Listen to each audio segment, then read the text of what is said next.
بسم الله الرحمن الرحیم. الحمد لله رب العالمین و صلی الله علی سیدنا و نبینا ابوالقاسم المصطفى محمد و علی اهل بیت الطیبین الطاهرین المعصومین.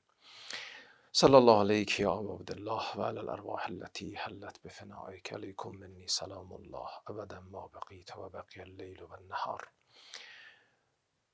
روز دوم از عزای حسینی است. انشاءالله خداوند متعال ما رو از عزاداران حقیقی امام حسین قرار بده و نام ما رو در لیست عزاداران امام حسین علیه السلام ثبت کنه. توفیق بده امسال هم بتونیم در این مراسم حضور پیدا کنیم و در این ضیافت بزرگ معنوی الهی که به برکت شهادت امام حسین سید الشهدا و اصحاب ایشون برای ما پهن شده و ضیافت معنوی و الهی بتونیم حضور خوبی داشته باشیم و بهره خودمون رو ببریم. صحبت من درباره اسباب و علل حرکت امام حسین و قیام ایشون بود. عرض کردم به هر حال سبب حرکت امام حسین کاملا مشخصه در صحبت‌های ایشون و در مطالبی که مطرح میکنن. در جای جای صحبتشون حضرت در خطبه‌هاشون به این مطالب اشاره کرده و مشخصاً تصریح کرده که من چرا حرکت کردم، چرا قیام کردم و اگر قیام نمی کردم چه اتفاقی می افتاد. خب این موضوع کاملا روشنی است که قطعاً یک امام معصوم بدون سبب و علت و یک انگیزه الهی اقدام به کاری نمی کنه. منتها سوال این بود، یعنی دو تا سوال مطرح میشه که این که خب چرا قبل از امام حسین یعنی امام حسن علیه السلام چنین کاری نکرد و بعد هم چرا بعد از امام حسین ما چنین حرکتی رو نمیبینیم، به جز البته در امام 12 و قیامی که برای قائم آل محمد در روایات ما پیش بینی شده. خب اون هم سر جای خودش که در آخر الزمان اتفاق میفته، ولی در جریان طبیعی قبل از غیبت شما در ائمه دیگر این رو نمیبینید. عرض کردم خب این سبب اینه که یک حادثه خاصی است، یک شرایط خاصی است که در اون شرایط امام حسین این اقدام رو انجام میده و بعد از امام حسین هم چنین شرایطی به وجود نیامد به حدی که باید یک امام قیام کنه و جان خودش رو و همه هستی خودش رو در معرض فدا قرار بده. این رو دیگه بعد از امام حسین هم ما این شرایط رو نمیبینیم. خب چرا؟ تمام ائمه به نوعی مجاهدت فی سبیل الله رو داشتن، هر کدوم به تناسب شرایط خودشون در زمان خودشون مجاهدت رو انجام دادن. فرق هم نمی کرد، هر کدوم در زمان دیگری بودن قطعا این کارو میکردن. مثالش هم عرض کردم خیلی روشن، امام حسن مجتبی 10 سال در زمان خلافت بعد از صلح زندگی کرده، 10 سال بعد از امام حسن مجتبی هم امام حسین زندگی کرده در هم دوران خلافت معاویه. خب شما تفاوتی در سیر اینا نمیبینید چون همون شرایط هست. بنابراین حرکتی از امام حسین، قیامی از امام حسین در این دوره نمیبینید بر اساس اون معاهده و صلحنامه‌ای که بود. اگرچه البته معاویه نقض کرد در موارد این رو، زمانی حضرت حرکت کرد که دیگه ایشون برخلاف تعهدش که فقط به خاطر مصلحت مسلمان ها قرار شد که ایشون باشن و حق این که کسی رو بعد از خودشون تعیین بکنن نداشتن، خب زیر پا گذاشت علنا و یزید رو معرفی کرد و بعد موضوع خلافت یزید مطرح اونجا بود که امام حسین قیام میکنه. بنابراین این یک نکته که اگر امام حسن مجتبی هم در همین دوره قرار می گرفت قطعا یک چنین حرکتی رو انجام میداد. بعد از امام حسین هم یک چنین شرایطی رو شما نمی بینید که به این حد رسیده باشه. چرا؟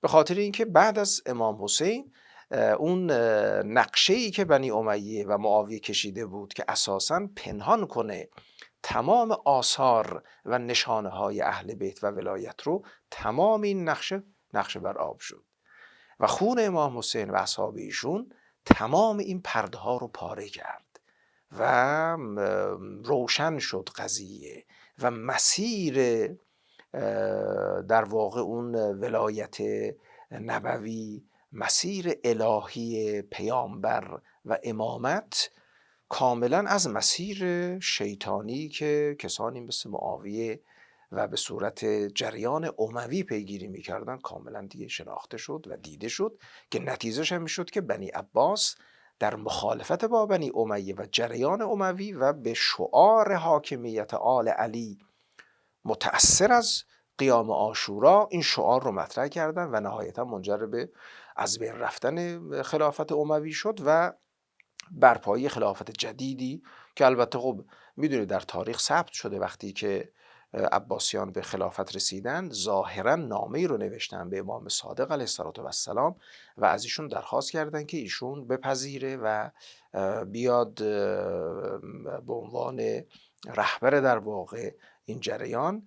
خب اینو البته به 2-3 نفر دیگه هم نوشته بودن با یه سیاستی که حضرت اصلا نپذیرفت این رو و نامه رو نگرفت حتی و برگرداند.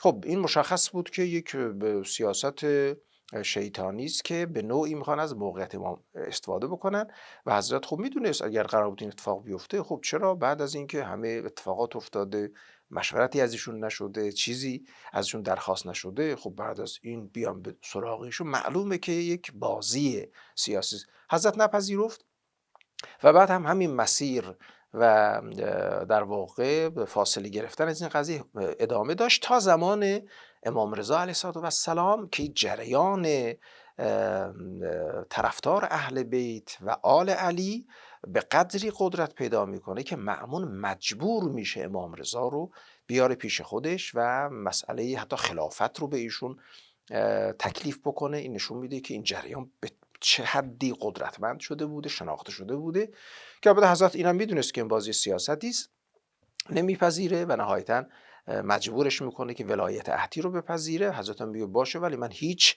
کاری رو انجام نخواهم داد در هیچی مداخله نخواهم کرد که نشون بده که بالاخره ما این جریان رو نمیپذیریم و قبول نداریم. میخوام عرض بکنم که بعد از جریان امام حسین مکتب ولایی اهل بیت روز به روز رونق پیدا کرد به برکت خون امام حسین و شناخته شد. بنابراین خطری که پنهان بشه و از بین بره خط مشی اهل بیت این رو شما دیگه در بعد از امام حسین نمیبینید. لذا اگر دقت کرده باشید بعد از این حادثه اصل همت ائمه ما در تبیین معارف صحیح اسلامی قرار میگیره، در نشون دادن در واقع اصالت ها و اون باطن معارف اسلامی که به قشر و پوسته معارف مردم بسنده نکنن. لذا روشنگری دینی و تبیین معارف الهی در صدر فعالیت های اهل بیت قرار میگیره. شما این رو از امام سجاد میبینید که با دعاهای خودش که سرشار از معرفت دینی است و اساساً قرآن ساعده حقیقتاً یک کتاب بسیار بسیار مهمی است با این زبان معارف رو مطرح میکنه. بعد در دوره امام باقر به شکل دیگری فضا بازتر میشه راحتتر میشه به خاطر تنش‌هایی که وجود داشته و فشاری که از روی ائمه برداشته میشه. خب مسئله درس و بحث و فقاهت ایشون که باقر العلوم میشه و بعد در دوران امام صادق باز به همین صورت گسترش فوق العاده پیدا میکنه و همینطور البته خب بعدها در نتیجه تضییقات سیاسی در دوران امام کاظم خب شرایط سخت‌تر میشه تا دوران امام رضا میرسه که تا حدودی باز فضا باز میشه به خاطر اون شرایطی که به وجود میاد و اقبالی که بوده. ایشون هم از این فرصت استفاده میکنه و تبیین معارف الهی رو انجام میده. لذا احادیثی که ما از امام رضا داریم در مناظرات در مباحثات در طول مسیری که میرفتن سوالاتی که پرسیدن پاسخی که میدادن یک گنجینه بسیار ارزشمندی است از معارف الهی. بعدم که البته شرایط سخت‌تر میشه حقیقتا به خاطر تهدیدی که حس میکنن از طرف ائمه خب این محدودیت ها روز به روز بیشتر میشه. میخوام عرض بکنم که این که بعد از امام حسین هم یک چنین قیامی صورت نمیگیره به خاطر اینکه اساسا شرایط بعد از امام حسین با شرایط دوران امام حسین کاملا متفاوت بوده و نوع مجاهدت ائمه در هر دوره به تناسب وظیفه الهیشون بوده، هر دوره به تناسب خودش. بنابراین این شرایط تکرار نمیشه بعد از امام حسین تا برسه به قیام آقامون و مولامون کن دیگه شرایط متفاوتی است. بحث در واقع پر شدن عالم از ظلم و جور و انتظار در ظهور کسی که قیام به عدل میکنه، اونجا دیگه این قیام شکل میگیره. پس بنابراین این هم از این نظر که شرایط بعدی هم در دوران ائمه مثل شرایط قیام امام حسین نبوده. این که خب آیا امام با این حرکت خودش به اون مقصدی که میخواست رسید یا نه، اینم با سوالی است. خب ما اگر تعریف کنیم بگیم امام حرکت کرد که بره حاکمیت رو به دست بگیره، خب طبیعتا به این نرسید. چرا؟ به خاطر اینکه در این مسیر کشته شد، شهید شد و تمام شد، ظاهرا تمام شد قضیه. پس بنابراین اگر مقصد بگیم حاکمیت بوده، امام به این مقصد نرسید. ولی کاملا معلومه از صحبت امام، از حرکت امام، از همه نشانه ها و آثار این قضیه شما کاملا میفهمید که اصلا حضرت به دنبال این که یعنی هدف گذاریش نبوده که بره حاکمیت رو به دست بگیره. اگر کسی واقعا میخواد چنین حرکتی بکنه با زن و فرزند و عائله و خاندان و همه مثلا میاد حرکت میکنه، خب هیچ کسی این کارو نمیکنه. به خاطر اینکه کسانی که در این حوزه کار میکنن میفهمن که چقدر پر مخاطر است این قضیه و طبیعتاً با یک نوع دیگری باید حرکت میکرد حضرت.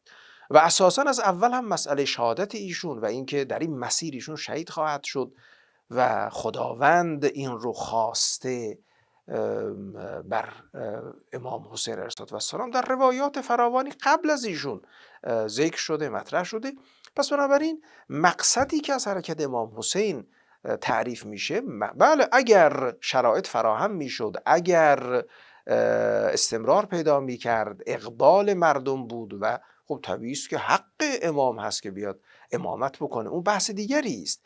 ولی بگیم امام حسین حرکت کرد که فقط به این برسه و اگر نرسید بگیم به هدف نرسید، این حرف کاملا نادرستی است. نه، مقصد امام این بود که جریان اسلام اصیل رو معرفی بکنه، نظر اسلام به نام جریان اموی و پادشاهی اموی ثبت بشه در تاریخ، معلوم بشه که حقیقت اسلام چی بوده. همیشه این سوال باشه که چرا حسین تنها یادگار پیامبر کشته میشه، کسی که سید اهل شبابه. تا همین امروز هم شما اگر نگاه کنید به احادیث، شیعه سنی همه فرق همه این رو نقل کردن، حسن و حسین سیدا شباب اهل جنه. این برای همیشه در تاریخ سوال میمونه، برای همه، که چطور سید شباب اهل جنه این چرا کشته شد، سببش چی بود، چرا اتفاق افتادین؟ یک سوال بزرگی در عالم اسلامی و بلکه در کل بشریت شهادت حسین ایجاد کرد. فلسفه حرکت امام حسین نجات امت بود، معرفت بخشی بود، بصیرت بخشی بود و حسین این کار رو به خوبی انجام داد و تا به امروز ندای ایشون، حرکت ایشون، اون سوال بزرگی که حرکت ایشون مطرح کرده تا همین امروز هم زنده است. ما همین امروز هم از این داریم صحبت میکنیم که چرا این اتفاق افتاد. معلومه یک جریان خلاف حق و حقیقت میخواسته حاکم بشه، اینو برملا کرد، این رو کاملا روشن کرد برای همه، نه در زمان خودش، برای کل اعصار، برای همیشه خط باطل رو بی آبرو کرد، فهمان به همه که حق چیست و باطل چیست. این مسیری است که امام حسین روشن کرده. پس بنابراین اون مقصدی که از حرکت امام حسین بوده در حقیقت روشن کردن مسیر اصیل اسلامی بوده، ایجاد یک سوال بزرگ برای همیشه که حسین کی بوده و چه مسیری رو پیگیری میکنه. این به نظرم همون چیزی که قیام امام حسین خیلی زود نتیجه داد. در دوران بسیار اندکی بعد از شهادت ایشون جریان توابین و بعد از اون قیام مختار و بعد تا همین امروز این جریان استمرار داره. خداوند انشالله توفیق بده ما هم جزء سائرین و حرکت کنندگان در این مسیر باشیم و هیچ وقت از این خط فاصله نگیریم، همیشه خودمون رو برسانیم به همان جبهه‌ای که امام حسین اون موقع باز کرد و هنوز هم ادامه داره. این جبهه هنوز هم فعاله، هیچ وقت این جبهه غیر فعال نشده، هر زمان همیشه اینطوری بوده. انشاءالله ما هم در جبهه امام حسین و در خط امام حسین باشیم و وظیفه خودمون رو تشخیص بدیم و همه چیز خودمون رو در راه ادای تکلیف الهی مثل حسین فدا بکنیم و ادای وظیفه بکنیم. انشاءالله که خداوند به همه عزیزان توفیق بده در عزاداری شرکت کنن و انشاءالله شایسته مقام شهدای کربلا مخصوصا سید الشهدا همه بتونیم عزاداری کنیم. و السلام علیکم و رحمت الله و برکاته.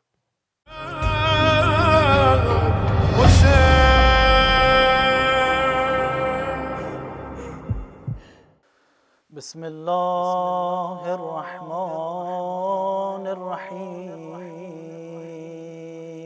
یا رحمان یا رحیم.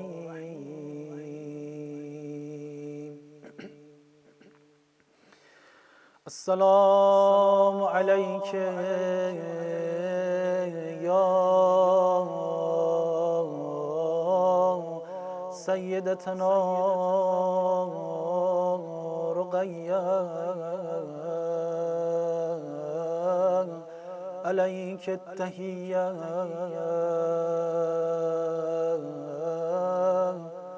السلام علیک یا بنت امیر المؤمنین و رحمت الله و برکاته.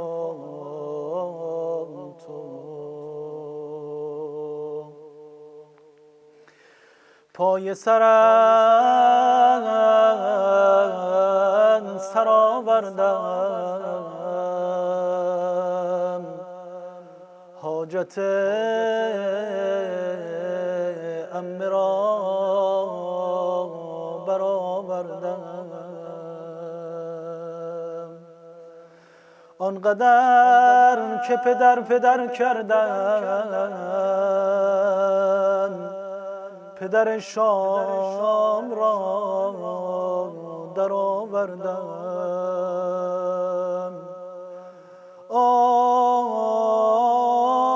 وقت اذان زدن مرا، زخم ها با زبان زدن مرا. یک تنه کاروان گریه شدم، قدر یک کاروان زدن مرا. عرض توسل و التماس دعا، شب سوم شبیست که از قدیم شب توسل به نازدانه ابی عبدالله بوده. شب گریه است، شب اشک. سلام خدا بر اون دختری که تنها سلاحش گریه بود، تنها وسیله دفاعش گریه بود. اون باب الهوایجی که با دستان کوچکش گریه های بزرگی رو میتونه باز کنه. اون خانومی که شهادت او به تعبیر تاریخ مایه انقراض بنی امیه شد. شهادت یک نازدانه که همه تاریخ نوشتن. قافله وقتی وارد شام شد، همه میزدند و میرقصیدند و شادی میکردند. اما بعد از شهادت این نازدانه ورق برگشت، به طوری که مورخین مینویسند کاری کرد که پایه های دولت بنی امیه رو به تزلزل و انقراض انداخت. شهادت این نازدانه تمام شهر شام رو به هم ریخت. نقل است نیمه دل شب نازدانه ابی عبدالله بیدار شد. دیدن داره بیقراری میکنه. عمه جان الان خواب بابامو دیدم. دخترم اگر خواب بابا رو دیدی چرا بیقراری میکنی؟ گفتم جان خواب بابا و این گونه دیدم، سر بریدش میان تشت طلا بود، قرآن میخواند استغاثه میکرد. عمه جان دیدم یزید با چوب خیزران بر لب و دندان بابا میزنه. عمه هرچه کرد نتونست آرومش کنه این نازدانه ابی عبدالله رو. صدای ناله و گریهش بلند شد. صندوقدار سر ابی عبدالله میگه من تو مجلس یزید بودم، سر یزید روز اونهای من بود خوابش برد، سر حسینم تو تشت طلا. یه وقت دیدم سر بریده حرکتی کرد، رو به سمت خرابه قرار گرفت، صدا زد ای خواهرم ای زینبم دخترم رو ساکت کن. از این صدا یزید به وحشت افتاد، سراسیمه بیدار شد، گفت طاهر صدای که بود؟ گفتم امیر هر خبری هست از خراب است. آخه چشمان سر بریده سمت خرابه رو نگاه میکنه. نانجیب بی معطلی گفت بلا فاصله سر بریده باباشو براش ببرید یا صاحب الزمان، نقل مقتل آقا جون منو ببخش، با چه بی احترامی سر جدت را آوردن، سر ابی عبدالله رو میان خرابه انداختن. این نازدانه سر بریده رو که دید و گرفت، یه سوال از عمش کرد، دل عالم رو به آتش کشیده. نگفت این که این سر کی عمه جان؟ گفت عمه جان به من بگو این سر چیه؟ به من بگو عمه جان این سر چیه؟ فهمیدی چی گفتن؟ یعنی اصلا شباهتی به سر بریده انسان نداره. بعد از این که متوجه شد این سر بریده باباش حسینه، چه کرد این بچه؟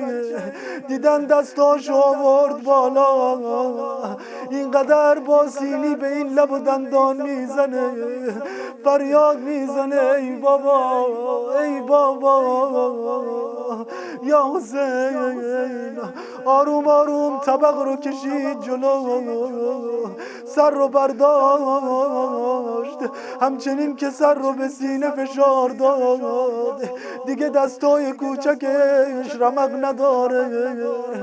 دو تا اتفاق افتاد برای این نازدانه ابی عبدالله. اتفاق اول اینه که زبونش گرفت، زبونش به لکنت افتاد، دیگه نتونست درست حرف بزنه. اتفاق دوم همه درداش یادش رفت، اصلا دیگه قصه های خودش رو فراموش کرد. دستو کشید روی صورت بابا، خراب تاریک بود، درست صورت رو نمیدید. همچنین که دست کشید دستش خورد به بالا به لبای باباش، همچنین که دست کشید دستش خورد به لبای باباش، به دندونای باباش، دید لبا پاره است، دندونا شکسته و خورد شده، دید سر دیگه ازش چیزی نمونده. این دختر این لباش رو گذاشت رو صورت بابا. بابا جان چجوری آروم بشم، چجوری باید حرف بزنم؟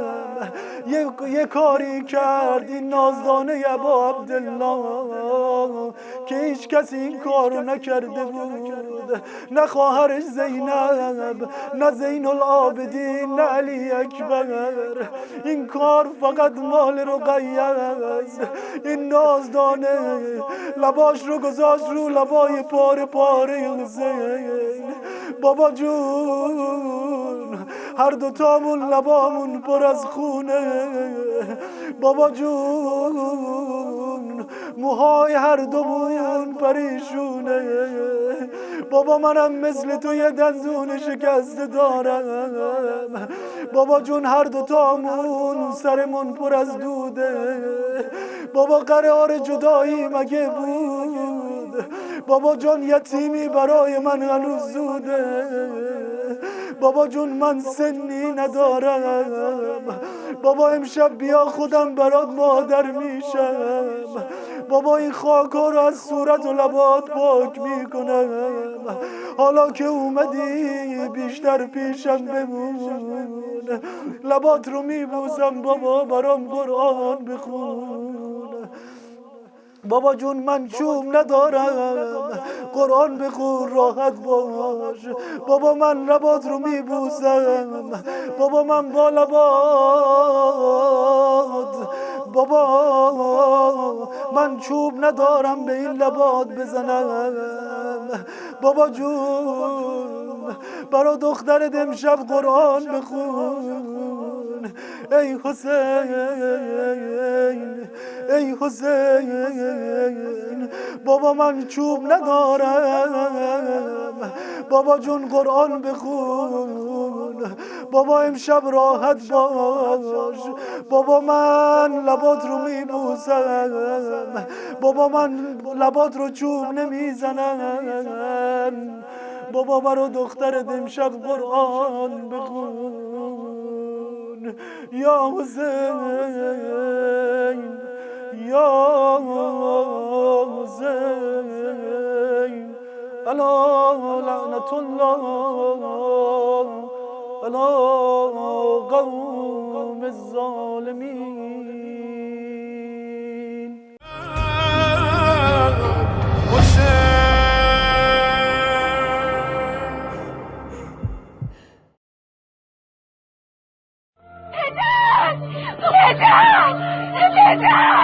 پدر خودی کاش، پدرش رو میخوام، پدر آرام باش، پدر رو میخوام،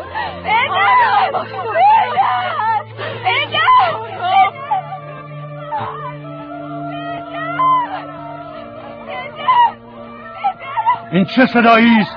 این چه صدایی است؟ نمیخوام صدای کسی را بشنوم، نمیخوام صدایی بشنوم. ساکتش کنید. این دختر حسین است سرورم، پدرش را میخواهد. پدرش را میخواهد؟ باشد، او را به نزدش ببرید. چرا مثل احمق‌ها نگاهم میکنید؟ ببرید نزدش تا او را ببیند.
بسم الله الرحمن الرحيم.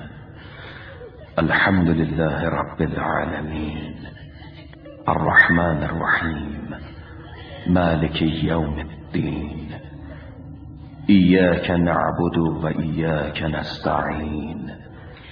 اهدنا الصراط المستقيم صراط الذين أنعمت عليهم غير المغضوب عليهم ولا الضالين.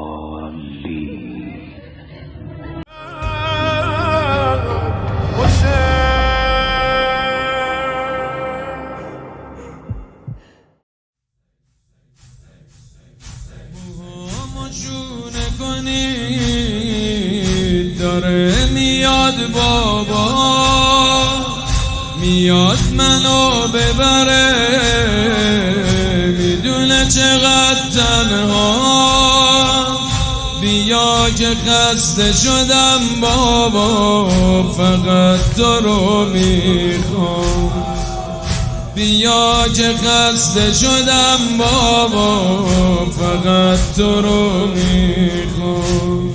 نیومدی بالو برم سو، تو کوچه موی سرم سو، انقدر دلتنگ تو بودم، برام دل اهل حرم سو، برام دل اهل حرم سو، دردای من دوا نمیشه، چشای بسته وا نمیشه، عمه برام غذا آورده اما اینا برام بابا نمیشه.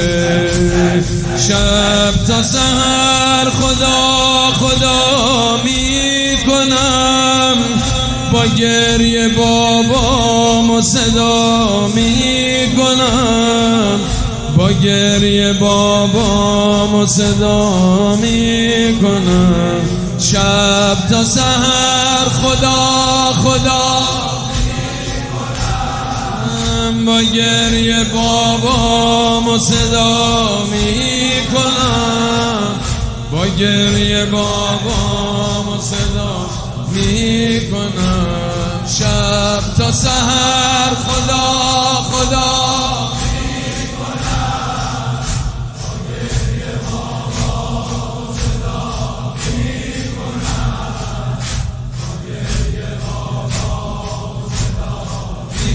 کنم. آموشون کلی داره میاد بابا، میاد منو ببره، میدونه چقدر تنها، بیا که خسته شدم بابا، فقط تو رو میخوام. نیومدی بالو برم سو، تو کوچه موی سرم سو، انقدر دلتنگ تو بودم، برام دل اهل حرم سو، برام دل اهل حرم سو، دردای من دوا نمیشه، چشای بسته وا نمیشه، عمه برام غذا آورده اما اینا برام بابا نمیشه. شب تا سحر خدا خدا میکنم، با گریه بابامو صدا میکنم، با گریه بابامو صدا میکنم.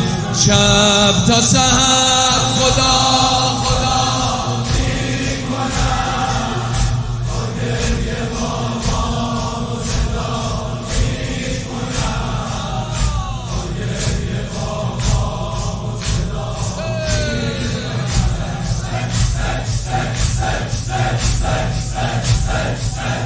ممنون بابا که با این محاسن خونی یادت نرفته منو،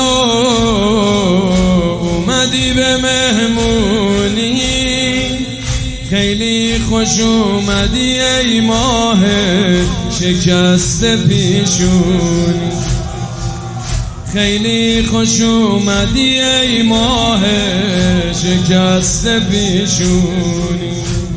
زیر تگرگ تازیونه، تنم مثل برگ خزونه، موهام داره لحظه به لحظه سفید میشه دونه بدونه، سفید میشه دونه بدونه، روز و شبم حول و حراسه،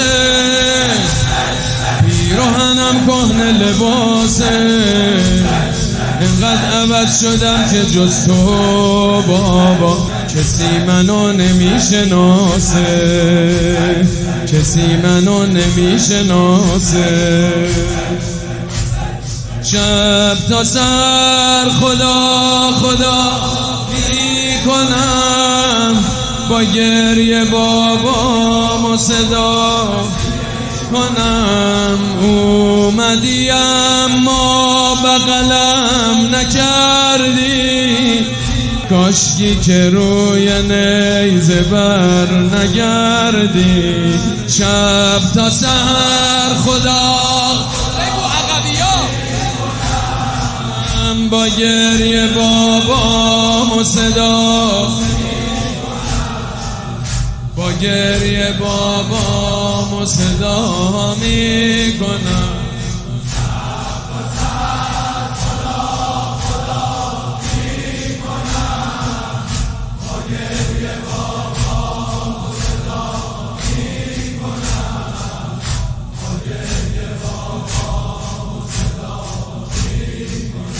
بابا ببین که چقدر خسته و بی جونم، بس که گرسنم از شبی که ویرونم.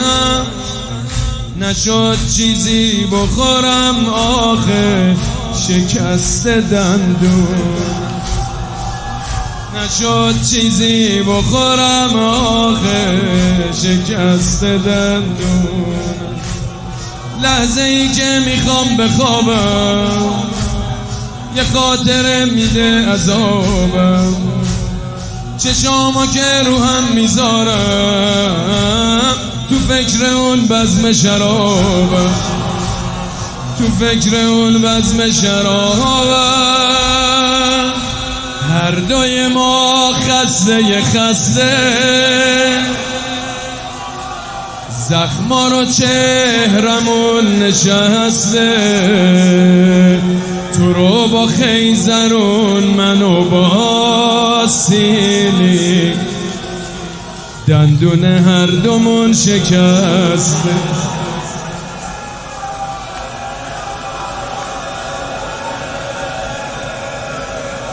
رو دامن منی سر رو نیزه، کاشکی سر منم بره رو نیزه، کاشکی سر منم بره رو نیزه.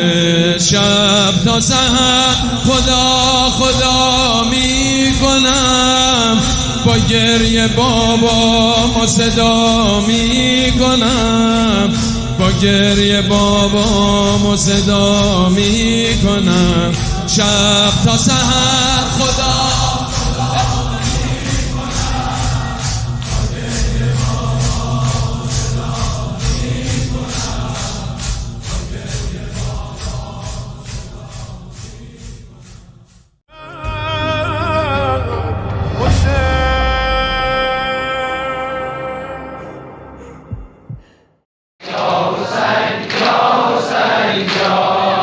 علی حسین علی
لا